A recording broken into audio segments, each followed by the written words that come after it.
खोर्धा जिलार टांगी अंचल वरिष्ठ समाजसेवी और टांगी जगन्नाथ मंदिर ठाकुर राजा तथा टांगी जगन्नाथ मंदिर आद्य सेवक एवं अवसरप्राप्त वरिष्ठ प्रशासक होती डॉक्टर भारतभूषण जगदेव। श्रोत जगदेव राज्य सरकार सेवा पदवी अवसर ग्रहण करने पर ज्योतिष शास्त्र उपरे गवेषणा करी निजर कार्य दक्षता प्रतिपादन करी सारा राज्य और राज्य बाहर उच्च प्रशंसित हो पारिछन्ति। एक वर्णाढ्य परिवेश रे पुरस्कृत प्राइड अनन्या रिसोर्ट परिसर आंतर्जातीय वैदिक फेडरेशन पक्षर आयोजित संबंधित कार्यक्रम रे विभिन्न राज्यर ज्योतिर्विद माने सामिल होते।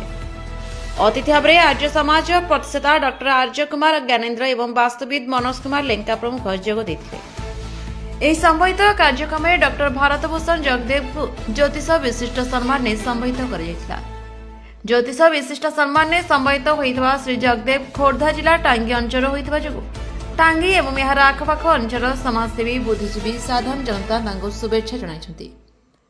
डॉक्टर भारतभूषण जगदेव टांगी अंचल पर सुयोग्य संतान बोली साधारण ने मत प्रकाश पाई।